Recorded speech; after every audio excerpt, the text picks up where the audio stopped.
Hi, this is my second interview, and I'm here with. I'm Ayomide Adewari. I am a music publisher. I work across music, filmmaking, music production, copyright, intellectual property, to mention a few. And then I know you said right now that you had done film and then you moved into music. What made you make that transition? Uh, I'm actually still doing everything Oh, together. really? Yeah. So it's just like project based. Oh, So okay. if a film project comes up now, I'm happy to like jump on it. It doesn't stop what I'm doing in music. Oh, okay, cool. So what got you into the arts in the first place? Ah, curiosity. Because I've always been into sciences. So it was just curiosity basically. And I've actually never seen it as art. Oh, I really? still see it as science, Yeah. because I'm more on the science business, because the production itself is science. Being in the studio, making the records, for me, Yeah. in my opinion, it's still science. So Yeah. I still see it as science. Is like I've never tried to demarcate it and say, oh, this is art or not. Yeah, it's still like there's still It's a science lot, yeah. that goes into it for me. Yeah. What's like your whole creative process? Like when you get like an idea to by the time you finish the project? So it depends on the project first. So for instance, let's say it's a record, right? Most times it comes from an artist having an idea and looking for a producer to flesh it out and say, okay, hear this sound. This is how I want it to go, and I need the perfect producer for it. So I'm tasked to looking for the best producer that can work on that record. Bring them together, we make the record, or we make the record.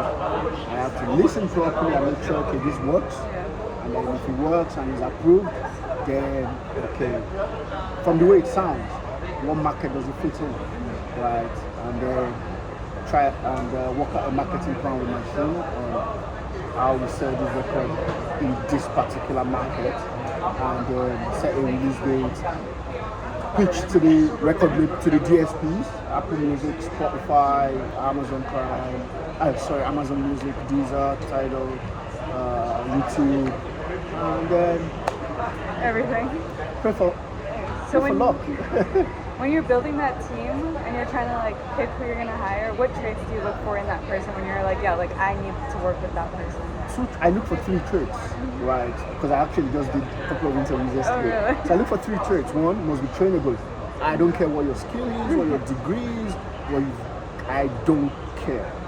As long as you are trainable, like you're ready to learn, you have a zero mindset to learning, right? So for me, degree doesn't matter, because what and that's because my degree is totally different from what I do now, and it was because I was given the chance, right? So I studied microbiology. Oh, okay. Yeah, so you see, totally different. polar yeah. opposites, right? So degrees don't matter for me, just be trainable.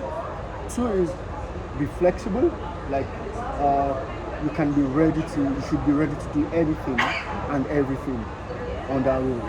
You're not going to be overworked, but you should never say you don't know or I can't do it.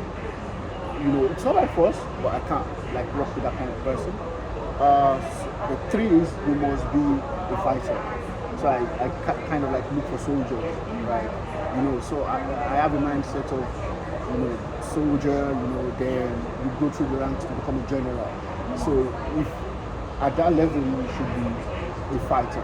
So I look for those three traits in who I am. So when you're interviewing, how do you know if someone is trainable? Like, can you just tell that they're like eager to learn? That's what I'm being paid to do what I do. Yeah, you can tell. You can tell from mannerisms, how the person answers questions, how the person explains themselves, what the person tells you that they've done.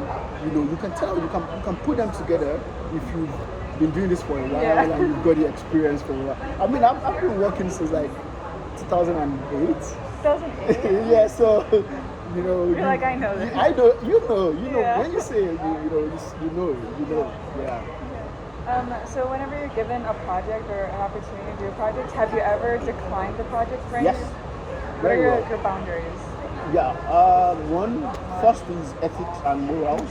So they don't fall in like what you believe and along the lines of what you believe in as a person, regardless of the price, or is disrespectful and whatnot, and you know this won't work or cut it. I turn it down. And two is if the team, like the deal is good, the terms are good, everything is good, but the people are not. Yeah, you have to be very watchful. Yeah, so interestingly, that also happened yesterday. Everything was fine, but you could sense that this is trouble, like with the people. With that energy. Yes. Yeah. Yeah. So you have to like save it. You know, you cut your losses and just move. And the third reason for me is the deals itself. So if the deal terms are not good, you know, we just couldn't find a middle ground. Yeah. What's the main value you look for within someone?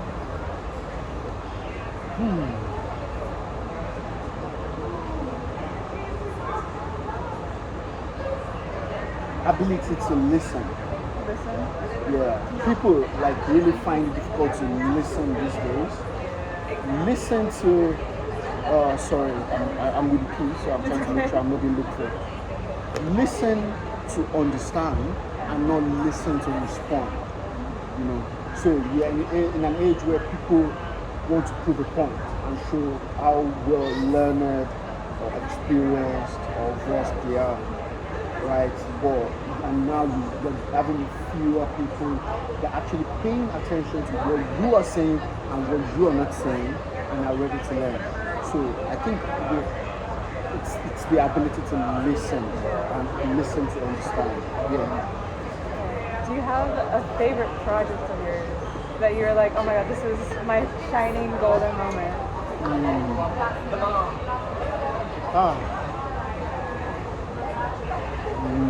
Projects, no. But people, yes. Who? Zubi, Zubir. yeah, ZUBI is an artist. He makes music for himself, and he's one of the best artists in Europe. And he's not European, he's African, he's Nigerian. So he makes music that like Europeans love his music. ZUBI. And there's a filmmaker called Korty, Kurty. That is my favorite filmmaker. She makes films as well in her own genuine way. So she just did something with Thames on her YouTube channel where she interviewed Thames. It was on Shade Room as well. So yeah, these are people that they have been able to merge originality and creativity. It's quite difficult. People, you see creativity and commercial success, or creativity and selling and business. But these people are like creativity and myself. If you listen, you listen. If you buy it, you buy it. I really don't care. Yeah. So yeah, whatever they do, are my favorites. Yeah, I can't pick. You love all their children equally. Everything they do. Because I'm also a creative person. I like paint and I sew. So those are my two. But I feel like it is kind of hard with like getting started with like, okay, like you need money to source it. So I feel like a lot of people just kind of like Oh, so I'll be very sincere. These people are the rough started. They've not gotten there. It's still rough because of how they work. It's really rough when you work based on yourself and not what someone is telling you to do to follow the trends. It is the roughest. You just have to keep pushing. There is always someone for you. There is a market for you. There is an audience for you. You cannot afford to lose yourself or lose your style or lose your originality. Just be ready. What you do once you realize that, okay, the market for me is just 3 people, then you know that, okay, the money for 3 people is what I'm going to live on. And you cut your coat according to your size, right? Or you cut your coat according to your clothes. Or you change your pricing model. So if you know that, okay, my style, my creativity is just for 3 people, then that means I have to charge $100,000 per person, right? What that means my quality must be top notch. Like when they see it, they know I am the one. If I'm selling just to one person, then the world must know that yes, this is me. You know. So the trade-off is on quality.